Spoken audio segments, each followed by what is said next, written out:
Everyone, welcome back. This is Kavya Agarwal. तो करते हैं हम लोग कुछ important MCQs. 50 MCQs from Indian economic development. ठीक है, सो 1 मार्कर्स में गलतियां होती हैं उनको हमें नहीं करना है। इसके लिए कुछ 50 एमसीक्यूज लेते हैं इस फर्स्ट अपनी वीडियो में और कवर करते हैं। ठीक है, सो बेसिकली जो 2022-23 के सेट थे, एग्जाम्स थे बोर्ड के, उनके सेट में से हम लोग करने वाले हैं, तो 50 के करीब क्वेश्चंस होंगे। तो आओ फिर स्टार्ट करते हैं। सबसे पहले फर्स्ट क्वेश्चन ही आपका स्टेटमेंट बेस्ड क्वेश्चन है, जो कि काफ़ी आते हैं। तो स्टेटमेंट बेस्ड में पहला क्वेश्चन है, commercialisation of agriculture under the British rule was responsible for frequent famines between 1875 and 1900। So commercialisation क्या था कि जिसमें बेसिकली ब्रिटिशर्स ने फोर्सफुली हमारे फार्मर्स को बोला था कि आप फूड क्रॉप छोड़ के अब कैश क्रॉप्स ग्रो करो। तो कमर्शलाइजेशन की वजह से जो फार्मर्स थे वो कैश क्रॉप्स ग्रो कर रहे थे, और उसी की वजह से फेमाइंस देखने के लिए मिल रहे थे। फेमाइंस का मतलब आप जानते हो क्या होता है, शॉर्टेज ऑफ फूड। तो ऑफ कोर्स कमर्शलाइजेशन की वजह से फेमाइंस देखने के लिए मिल रहे थे, तो स्टेटमेंट तो सही है। ठीक है, इसके बाद दूसरा पॉइंट गिवन है, during British rule India began to export food grains. British rule के टाइम पे इंडिया ने फूड ग्रेन्स का एक्सपोर्ट स्टार्ट कर दिया था। ये स्टेटमेंट भी एकदम करेक्ट है, बुक से डायरेक्ट स्टेटमेंट्स हैं। ठीक है, तो दोनों करेक्ट। ओके, इसके बाद नेक्स्ट है अगेन स्टेटमेंट बेस्ड। गिवन है, purchase of food grains made by the government on the minimum support price is maintained as buffer stock. Simple है। ठीक है, food grains basically government purchase कर रही थी बफर स्टॉक मेंटेन करने के लिए। और दूसरा है, minimum support price safeguards the farmers against any sharp fall in farm product prices. कि फार्म प्रोडक्ट के अगर प्राइस कम होते हैं उस केस में मिनिमम सपोर्ट प्राइस सेट किया गया था फार्मर्स को प्रोटेक्ट करने के लिए। तो ये भी सही है। ठीक है, दोनों स्टेटमेंट करेक्ट। इसके बाद नेक्स्ट आता है, identify the incorrect statement. So incorrect बताना है। सो देखो इसमें दिया है, import substitution was the strategy used to save foreign exchange. बिल्कुल सही है।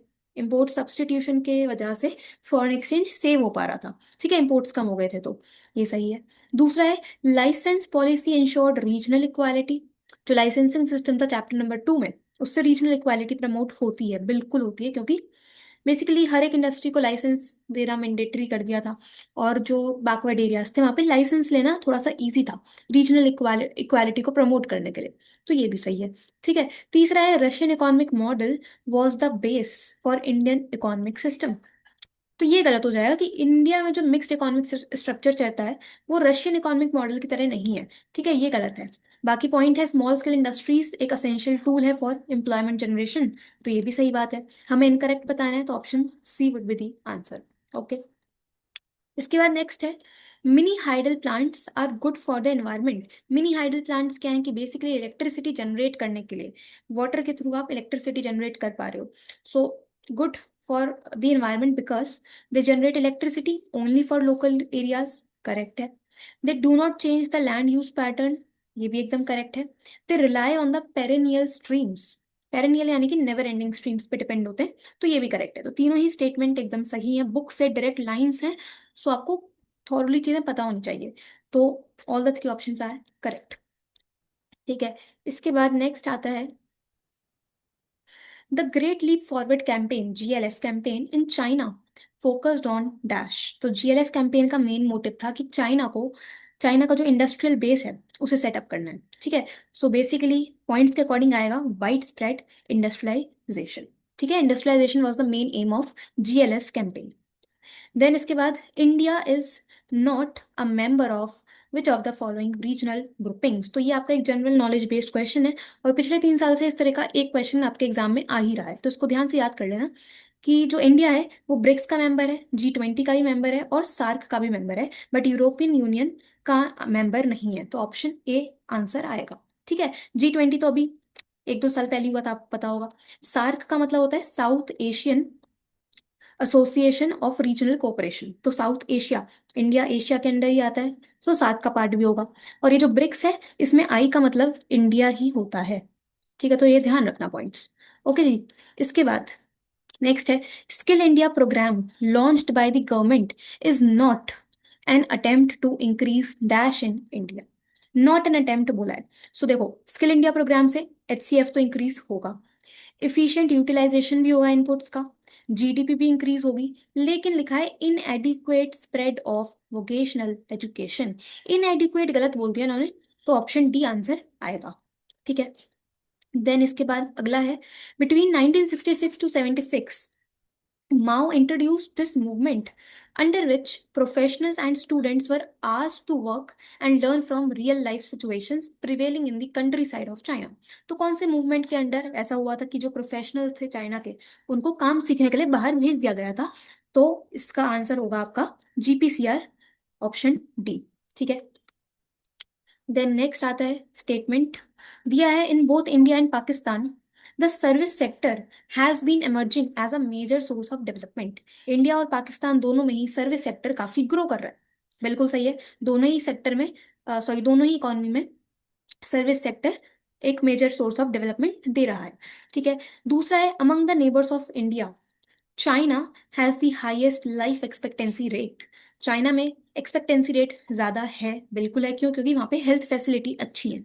तो ये भी करेक्ट है। ठीक है, एचडीआई इंडिकेटर से क्वेश्चन है, दोनों सही। इसके बाद नेक्स्ट है, workers who are on the permanent payroll of their employer. मतलब जो वर्कर्स को हम परमानेंट बेसिस पे हायर करके चलते हैं, उन्हें हम बोलते हैं रेगुलर सैलरीड वर्कर्स। ठीक है, रेगुलर परमानेंट बेसिस पे होते हैं। इसके बाद और में गिवन है, jobless growth leads to unemployment because. Jobless growth का कॉन्सेप्ट आपको पता होगा कि जिसमें जीडीपी तो इंक्रीज होता है बट एम्प्लॉयमेंट कम होता जाता है, क्योंकि टेक्नोलॉजी अपग्रेड होती जाती है इस वजह से। तो रीजन आपको गिवन है, growth is due to technological development, जिसकी वजह से जॉबलेस ग्रोथ से अनएम्प्लॉयमेंट क्रिएट होता है। ठीक है। देन नेक्स्ट है, production of diverse variety of crops rather than one specialised crop. एक क्रॉप की जगह अब आप मल्टीपल क्रॉप्स की प्रोडक्शन कर रहे हो, उसे हम बोलते हैं diversification of crops, option A. ठीक है। इसके बाद नेक्स्ट है, अगेन स्टेटमेंट बेस्ड है, India announced it's first 5 year plan in 1951। तो ईयर आपको ध्यान होना चाहिए कि इंडिया का फर्स्ट 5 ईयर प्लान जो है वो 1951 में ही आया था। सही है। दूसरा है, India Pakistan and China adopted economic planning as the core developmental strategy. बिल्कुल सही बात है, तीनों ही इकोनॉमीज में इकोनॉमिक प्लानिंग का कॉन्सेप्ट आया था। ठीक है, आपने पढ़ा है पूरा चैप्टर, तो दोनों स्टेटमेंट एकदम करेक्ट होती हैं। ठीक है। इसके बाद नेक्स्ट क्वेश्चन आता है, which of the following was not the benefit accruing from golden revolution. Golden revolution का मतलब था जो बेसिकली हॉर्टिकल्चर सेक्टर में आया था। ठीक है, इसमें हम बेसिकली वेजिटेबल्स, फ्रूट्स, फ्लावर्स की प्रोडक्शन करने के बारे में बात करते हैं। ठीक है। सो बेनिफिट कौन सा नहीं है वो आपको बताना है। सो गोल्डन रेवोल्यूशन की वजह से देखो, फार्मर्स की इनकम तो इंक्रीज होगी। ठीक है। Increase in production of milk and related products, milk का प्रोडक्शन गोल्डन रेवोल्यूशन के अंडर नहीं आता, ये तो व्हाइट रेवोल्यूशन के अंडर आएगा। तो ऑप्शन बी ही आंसर होगा। ठीक है। बाकी देखो लिखा है production of fruits and vegetables, green sorry golden revolution का ही पार्ट है। एम्प्लॉयमेंट मिलेगा विमेन को, वो भी गोल्डन रेवोल्यूशन में ही आएगा। ठीक है। देन इसके बाद, विच of the following is not true about foreign trade during colonial rule. तो फॉरेन ट्रेड चैप्टर 1 का क्वेश्चन है, कौन सा स्टेटमेंट करेक्ट नहीं है? सो लिखा है, India suffered from large trade deficit. Trade deficit था क्या इंडिया के पास? द आंसर इज नो, गलत। ऑप्शन ए ही आंसर बनेगा, क्योंकि फॉरेन ट्रेड में तो इंडिया में ट्रेड सरप्लस था, ट्रेड सरप्लस था। ठीक है, एक्सपोर्ट सरप्लस जिसे हम बोल सकते हैं। राइट, तो option A is the incorrect. चलो इसके बाद नेक्स्ट है, dash is the process which includes all the activities from sowing till sale of final produce in the market. मतलब एक वो प्रोसेस जिसमें हम बीज बोने से लेके फाइनल प्रोड्यूस जब तक सेल ना हो जाए, उन सारी की सारी एक्टिविटीज को कंसीडर करते हैं। तो ये आपका प्रोसेस होता है एग्रीकल्चरल मार्केटिंग, एग्रीकल्चरल मार्केटिंग। ठीक है। इसके बाद, dash have emerged as an important micro finance system.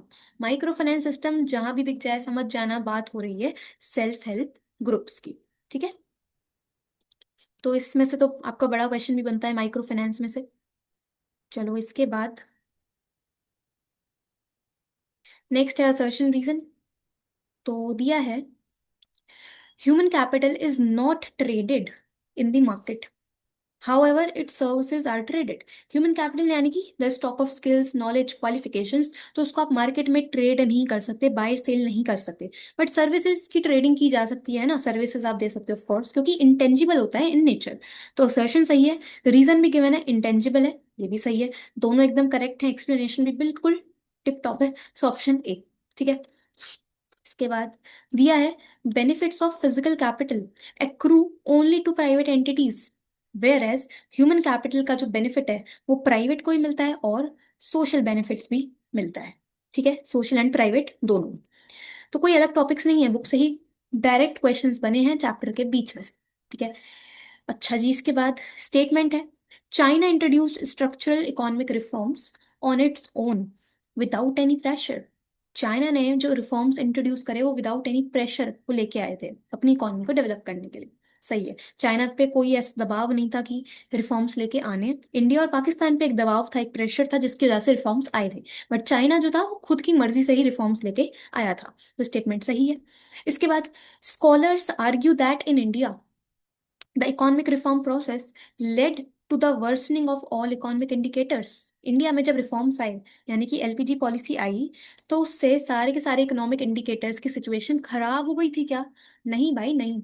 LPG की एलपीजी पॉलिसी की वजह से बहुत सारी चीजें इंप्रूव हुई थी, है ना। ग्लोबलाइजेशन हुआ, लिबरलाइजेशन हुआ, प्राइवेटाइजेशन हुआ, तो उससे बहुत सारे बेनिफिट्स हुए थे। तो ये स्टेटमेंट एकदम गलत है।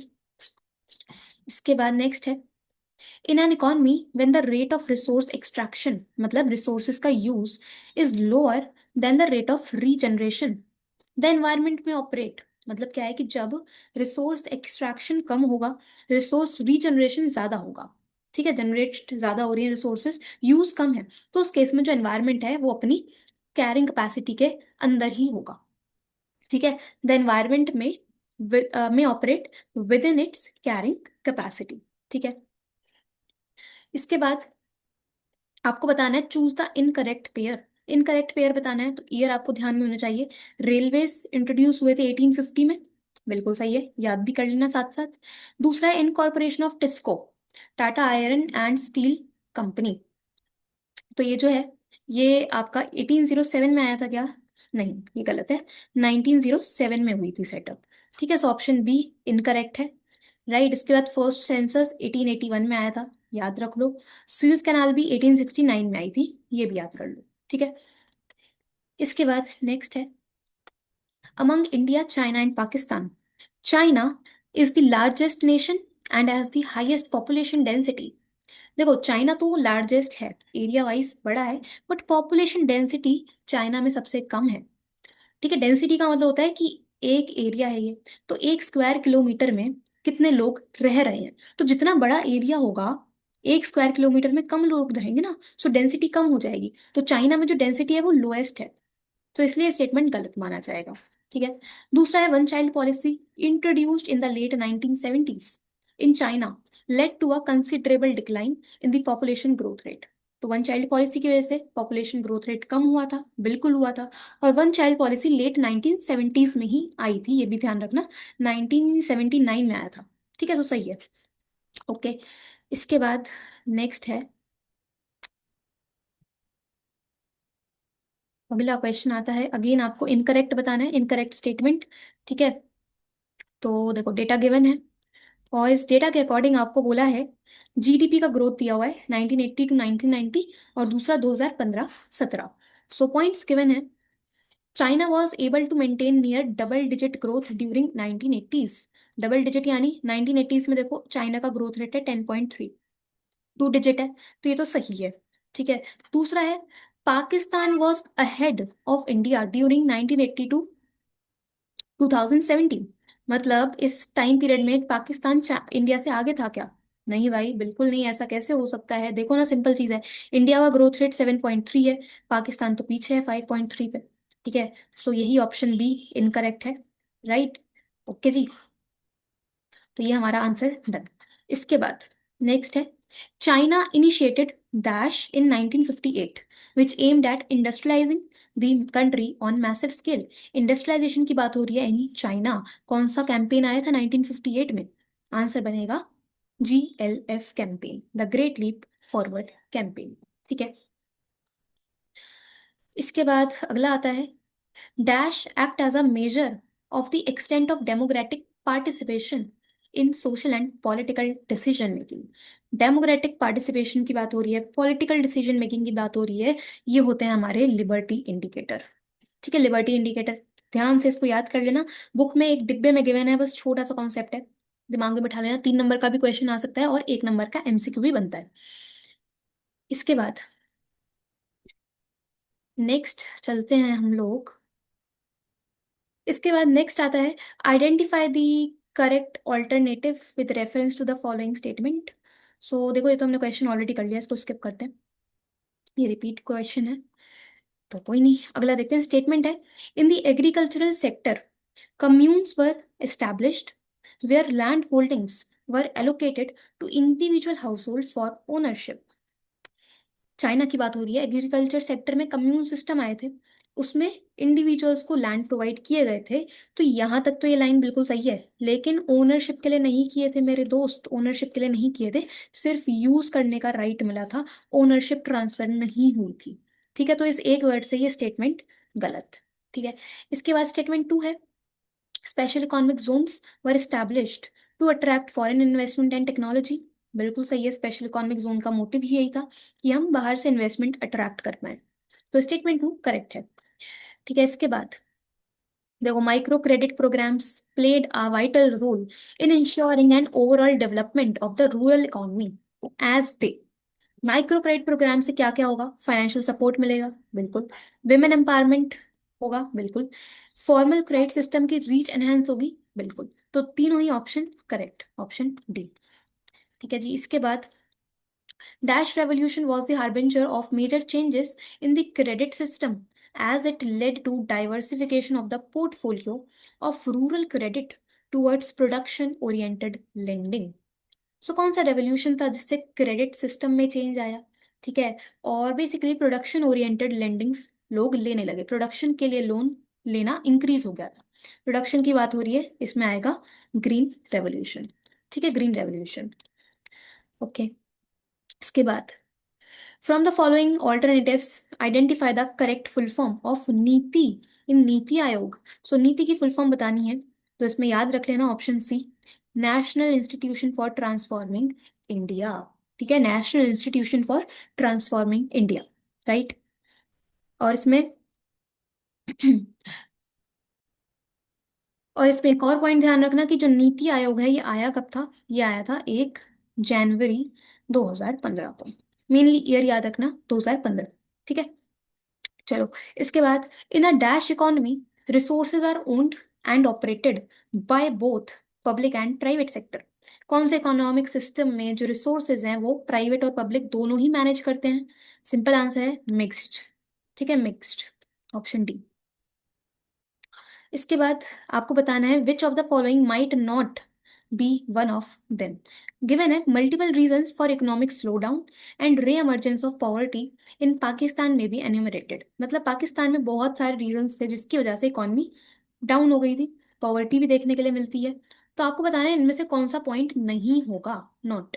सो देखो, rising dependence on foreign loans, Pakistan बाहर के देशों पे, बाहर से लोन पे ही डिपेंडेंट है, तो ये तो रीजन है। ठीक है, stable macro economic indicator, macro economic indicator क्या स्टेबल है? इकोनॉमिक पॉलिसी स्टेबल है क्या? नहीं, अनस्टेबल थी, अनस्टेबल।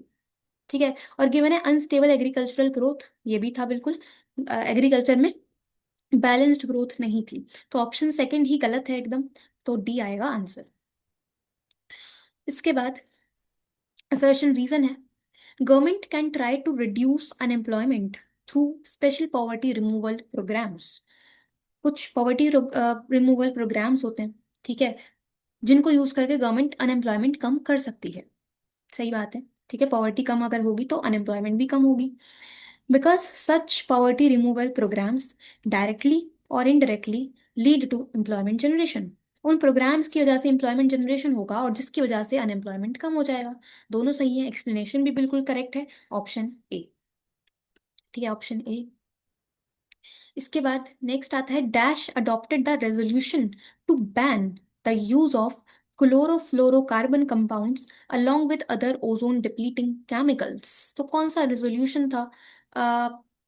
या कौन सा प्रोटोकॉल था जिसमें ये डिसाइड हुआ था कि जो सीएफसी का यूज है उसको बैन कर दिया जाएगा? ठीक है, आंसर आएगा आपका कौन सा, मॉन्ट्रियल प्रोटोकॉल। ठीक है, मॉन्ट्रियल प्रोटोकॉल ओजोन डिप्लीशन से रिलेटेड है। इसके बाद, according to Herman Daly an environmental economist, which of the following is not an essential step towards achieving sustainable development? कौन सा एक असेंशियल स्टेप नहीं है for sustainable development? So given है, limiting human population to carrying capacity of the environment, human population को control करके चलना, ये तो एक स्टेप है। Input inefficient technological progress, inefficient की बात हो रही है कि टेक्नोलॉजी में जो प्रोग्रेस है, जो इनपुट्स हैं वो इनएफिशिएंट हो, गलत। ऑप्शन बी ही आएगा, ये एफिशिएंट होने चाहिए। ठीक है, efficient. Okay, so option B is the correct answer. इसके बाद असर्शन है, पोस्ट इंडिपेंडेंस मतलब इंडिपेंडेंस के बाद पब्लिक सेक्टर यानी government sector was given a prominent role due to requirement of huge investments in the secondary sector। Basically second chapter का question है ये। सो इंडिपेंडेंस के बाद जो पब्लिक सेक्टर है उसको एक लीडिंग रोल मिला था सेकेंडरी सेक्टर में यानी कि इंडस्ट्रियल सेक्टर में। सही है। ठीक है, क्यों? क्योंकि इंडस्ट्रियल सेक्टर जो है वो एक बैकबोन मानी जाती है किसी भी इकोनॉमी के लिए, तो रीजन भी सही है, एक्सप्लेनेशन भी एकदम करेक्ट है। ठीक है, industrial sector is the backbone जिसकी वजह से पब्लिक सेक्टर को एक मेजर रोल दिया गया था। Option three. ठीक है, ऑप्शन ए।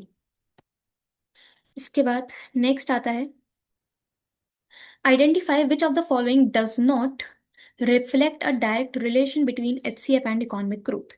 कौन सा इनमें से रिलेशन शो नहीं करता? नहीं। ठीक है, नोट को ध्यान से देख लेना, ज्यादातर क्वेश्चन में नोट ही पूछ रहा है। दिया है, employability of an educated person is higher than that of an uneducated person. सही है, एजुकेटेड पर्सन की जो जॉब लेने की कैपेसिटी है वो ज्यादा होती है। On the job training will reduce the skill of labour, on the job training से लेबर की स्किल्स कम हो जाती हैं क्या? नहीं, ये तो गलत है। ऑन द जॉब ट्रेनिंग से तो स्किल्स इंक्रीज होंगी। ठीक है, so option B is the incorrect. Then है, lower child mortality rate is the better indicator of gender equality. Child mortality rate का मतलब कि कितने बच्चों की डेथ हो रही है, तो अगर वो डेथ रेट कम है तो वो क्या एक बेटर इंडिकेटर माना जाता है जेंडर इक्वालिटी का? नहीं यार, इन दोनों में तो कोई रिलेशन नहीं है, चाइल्ड मोर्टेलिटी रेट और जेंडर इक्वालिटी आपस में कोई तुकबंदी नहीं बैठती यहाँ पे तो। ठीक है, कोई रिलेशन नहीं है, तो ये गलत स्टेटमेंट है। उसका रीजन है, preference for a male child exist in India Pakistan and China. तो अगर आपने चैप्टर समझा होगा तो आपको याद होना चाहिए कि तीनों ही नेशंस में मेल चाइल्ड को ज्यादा प्रेफर किया जाता है, तो रीजन सही है, असर्शन गलत है। इसके बाद आता है, one child policy was very effectively used in controlling the population by the Chinese authority. बिल्कुल सही है, पॉपुलेशन कम करने के लिए वन चाइल्ड पॉलिसी आई थी। Okay, then one child policy according to scholars led to a decline in gender ratio, the proportion of females per thousand males. Gender ratio बोलो या सेक्स रेशो बोलो एक ही बात है। तो वन चाइल्ड पॉलिसी की वजह से सेक्स रेशो कम हो गई थी। ठीक है, क्योंकि जेंडर इम्बैलेंस देखने के लिए मिल रहा था, प्रेफरेंस था ऑफ सन। तो ये भी करेक्ट है, दोनों स्टेटमेंट एकदम करेक्ट होती हैं। Option C. ठीक है, इसके बाद अगला क्वेश्चन आता है, under the British rule commercialisation of agriculture resulted in shifting of agricultural production from dash to dash. मतलब कमर्शलाइजेशन के अंडर हम शिफ्ट हुए थे फूड क्रॉप से कैश क्रॉप्स तक। So food and cash, option C. ठीक है, फूड क्रॉप से कैश क्रॉप पे शिफ्ट हो गए थे। इसके बाद, identify which of the following alternative is not associated with goals of economic planning in India। Goals of economic planning में चार गोल्स थे, growth, equity, modernisation and self reliance. ठीक है, सो इससे रिलेटेड कौन सा नहीं है वो आपको बताना है। So ensuring equitable standard of living, ये तो था। ठीक है, सबको इक्वल स्टैंडर्ड ऑफ लिविंग मिल पाए। टेक्नोलॉजिकल एडवांसमेंट, ये भी था under modernization. Economic growth increase करनी है, ये भी था। Promoting imports of luxury goods, luxury goods के इंपोर्ट्स को प्रमोट करना था क्या? ऐसा तो हमने नहीं पढ़ा कहीं, तो option D would be the right answer. ठीक है, इसके बाद अगला आता है, in 1951 agricultural contribution to India's national income was. 1951 मतलब कि सेकंड चैप्टर में जो एग्रीकल्चर का कंट्रीब्यूशन था वो हाईएस्ट था। ठीक है, हाईएस्ट था among the three sectors. Okay, option A. तीनों सेक्टर में एग्रीकल्चर का सबसे ज्यादा कंट्रीब्यूशन था। इसमें आता है economic reforms were introduce in the year dash in India and dash in the year in dash Pakistan. क्या बोल दिया मैंने? ओके, सिंपल पॉइंट है कि इकोनॉमिक रिफॉर्म इंडिया में कब आए और पाकिस्तान में कब आए, तो आपको ध्यान होने चाहिए डेट, ईयर्स। तो इंडिया में रिफॉर्म्स आए थे 1991 में, और पाकिस्तान में रिफॉर्म्स आए थे 1988 में। ठीक है, तो ऑप्शन आएगा डी, 1991 एंड 1988।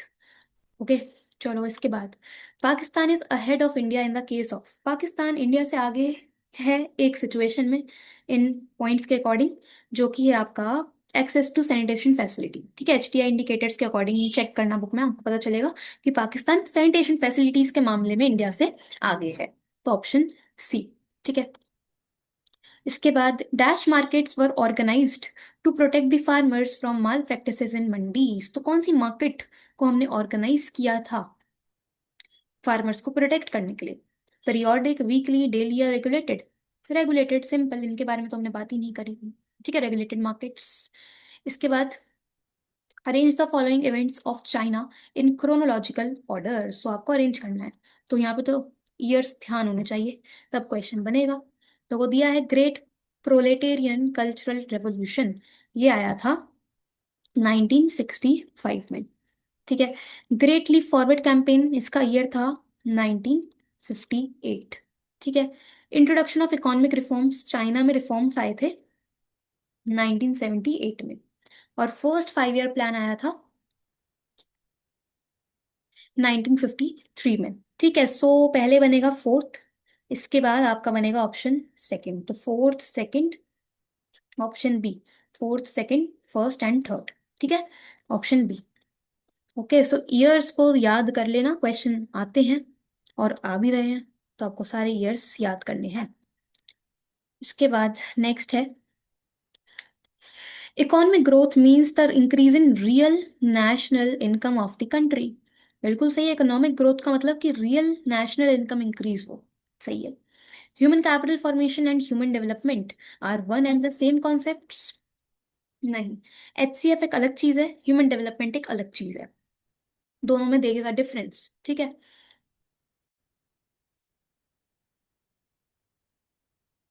इसके बाद स्टेटमेंट है liberty indicators measure the extent of constitutional protection given to the citizens, हमने अभी पढ़ा था इसका एक पॉइंट। सो यस, बिल्कुल सही है, लिबर्टी इंडिकेटर्स यही बताता है कि सिटीजंस को कितनी प्रोटेक्शन मिली है, कॉन्स्टिट्यूशनल प्रोटेक्शन की बात होती है। सही है। दूसरा है India provides fair constitutional protection to its citizens, ये भी सही है। ठीक है, दोनों ही सही है। देन कैरिंग कैपेसिटी का पॉइंट आया है फिर से। कैरिंग कैपेसिटी का मतलब होता है कि जब रिसोर्सेज का जो एक्सट्रैक्शन है वो कम है और रिसोर्स रीजनरेशन ज्यादा है। ठीक है, सो एक तो फर्स्ट ऑप्शन मुझे दिख रहा है, resource extraction should remain below the rate of regeneration, तो हम बोलेंगे कैरिंग कैपेसिटी के अंदर है, ऑप्शन फर्स्ट। ठीक है, दूसरा लिखा है generation of waste should remain within the absorption capacity of the environment, मतलब जितना वेस्ट जनरेट हो रहा है वो एनवायरमेंट के एब्सॉर्प्शन कैपेसिटी के अंदर आना चाहिए, ये भी सही है। थर्ड भी सही है। ठीक है, so first and third answer होगा ऑप्शन बी। देन इसके बाद dash system restores maintains and enhances the ecological balance, कौन सा सिस्टम है जिससे हम इकोलॉजिकल बैलेंस मेंटेन कर सकते हैं? आंसर आएगा organic farming, organic farm.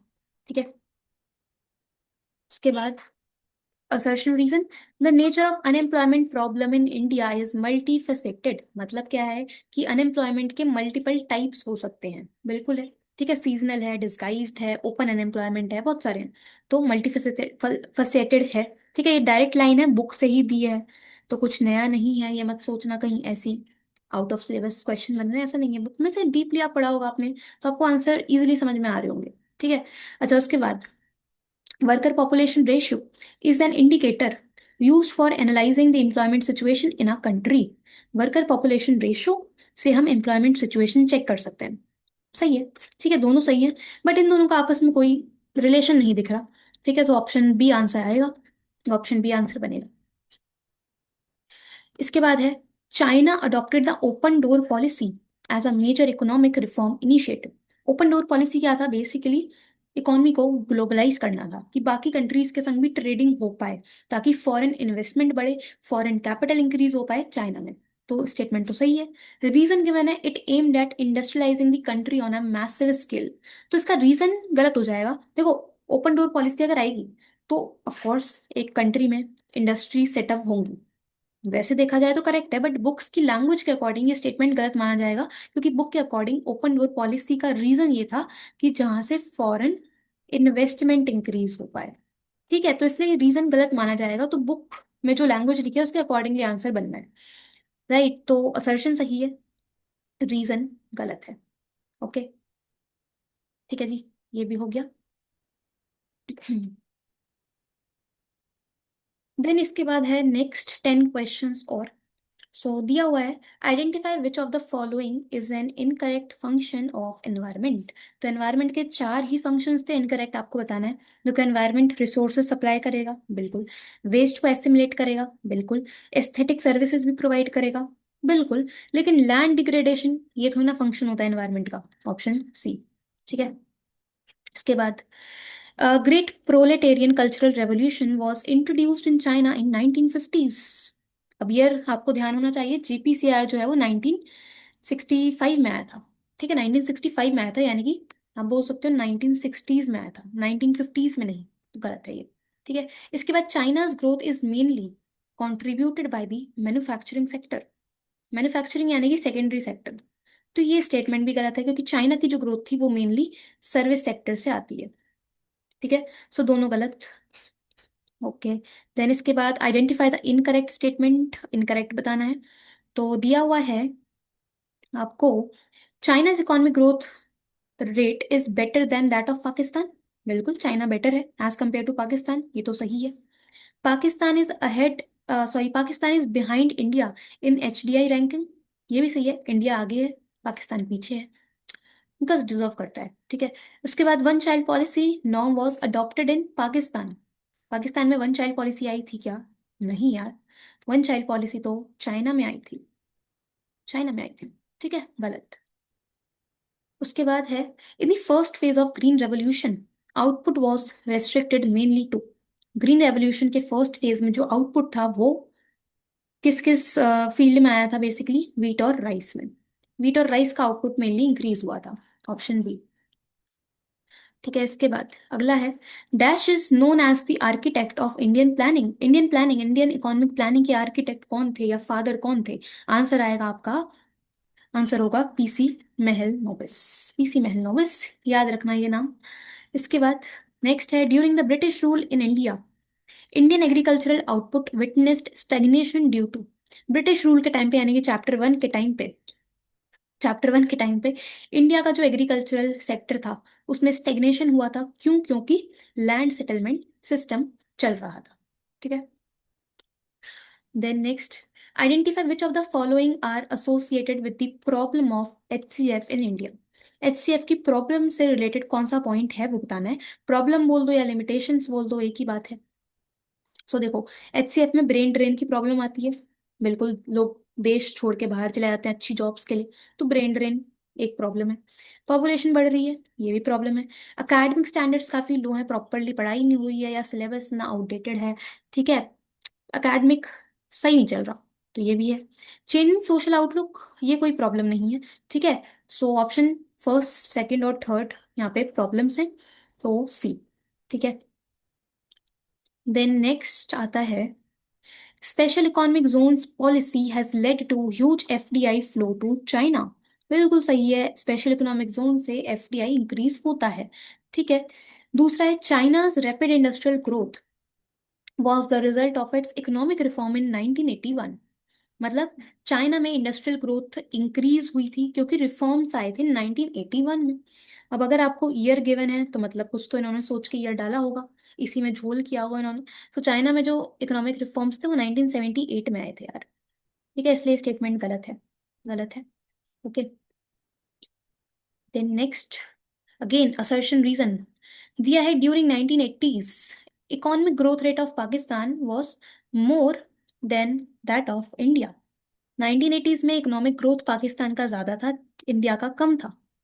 Yes, ये करेक्ट है। ठीक है, अभी हमने पीछे एक आधा क्वेश्चन में टेबल पढ़ी थी ना, जिसमें 1980 और 2015 इस तरह से ग्रोथ रेट गिवन है थे। तो उसमें पाकिस्तान 1980s में आगे था और इंडिया पीछे था। ठीक है, सो ये बिल्कुल सही है। उसका रीजन है Pakistan followed the path of mixed economic structure. बिल्कुल, पाकिस्तान में मिक्स्ड इकोनॉमिक स्ट्रक्चर ही चलता है, with equal participation of public and private. Mixed का मतलब क्या होता है, जिसमें प्राइवेट और पब्लिक दोनों काम करें। तो स्टेटमेंट सही दिख रहा है बट गलत है, क्योंकि इक्वल पार्टिसिपेशन नहीं कहा जा सकता कि 50-50% ही हो। को एग्जिस्ट करते हैं ये बोला जा सकता है। ठीक है, बट ऐसा हो सकता है कि पब्लिक सेक्टर ज्यादा रोल प्ले कर रहा हो, प्राइवेट कम कर रहा हो। तो इक्वल तो नहीं है, इसलिए ये रीजन गलत। ठीक है, देन नेक्स्ट है, dash is the apex institution which plans and evaluates policies related to rural credit needs. तो रूरल क्रेडिट सिस्टम के लिए एपेक्स इंस्टीट्यूशन कौन सा है? एपेक्स से ही आप समझ जाओ, नाबार्ड। ठीक है, 1982 में आया था। ठीक है, 1982 में नाबार्ड आया था। Okay, then the first 5 year plan of China commenced in the year 1956। Again year given है यार, ये ईयर्स देख के ही मानेंगे। सो देखो, फर्स्ट 5 ईयर प्लान चाइना में आया था 1953 में। 1953 में। ओके, 1956 में प्लान आया था पाकिस्तान का। तो स्टेटमेंट गलत है। Okay, both India and China adopted socialist economic model following USSR. India में भी क्या सोशलिस्ट इकोनॉमिक सिस्टम चलता है? नहीं, इंडिया में तो यार मिक्स्ड चलता है, मिक्स्ड। ठीक है, दोनों ही स्टेटमेंट गलत हैं। तो मैंने आपको जितने क्वेश्चंस कराए उसमें बहुत सारे क्वेश्चंस में ना ईयर्स आए। तो जितने भी ईयर्स हमने रिवाइज करे उनको अपने किसी एक पेज पे लिख के याद कर लेना, काम आएंगे, क्योंकि रिपीट होते हैं यही सारे ईयर्स। ठीक है, इसके बाद last question for this video, given है identify which of the following is the correct formula for calculating worker population ratio. Worker population ratio क्या होता है कि पॉपुलेशन में से कितने लोग ऐसे हैं जो एक्चुअल में काम कर रहे हैं या जो एक्चुअल में वर्कर्स हैं। रेशियो होती है इसकी total workers upon total population into 100। Option B. ठीक है, कि मान लो अगर 1 लाख की पॉपुलेशन है, थोड़ी सी मैथ्स लगा लेते हैं वैसे। 1 लाख की पॉपुलेशन है जिसमें से 50,000 लोग काम कर रहे हैं, वर्कर्स हैं। तो कितनी रेशो आएगी? जस्ट 50%। सिंपल। ठीक है, कैसे निकाला? 50,000 अपॉन 1 लाख इंटू 100। ठीक है, सो 50% बेसिकली, इतना आपको कहाँ मैथ्स लगानी। तो total workers upon total population into 100। ठीक है, डन हो गया। सो बस इतना ही रखते हैं इस वीडियो में। मैंने आप लोगों को कुछ 50 to 55 हमने क्वेश्चंस करे आईडी के सारे 2022-23 के जो बोर्ड के पेपर में आए हुए हैं वो सब हमने कर लिए।